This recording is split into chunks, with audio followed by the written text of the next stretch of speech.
Hey everyone, in this tutorial, I'll show you how to remove subtitles in HandBrake. This is useful if your video already has unwanted subtitles or you accidentally added the wrong track, and yeah, it's actually pretty quick to fix. First, open HandBrake on your computer. Then click Open Source and select the video that has subtitles you want to remove. Once your video loads, go to the Subtitles tab. This is where all subtitle tracks are listed.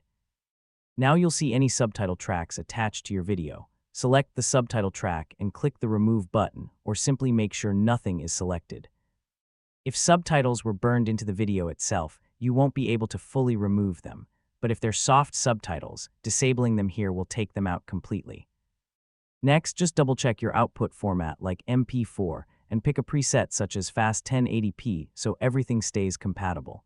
Now choose your save location and click Start Encode.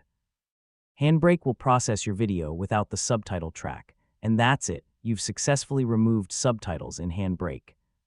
You know, just a small tweak like this can really clean up your final video.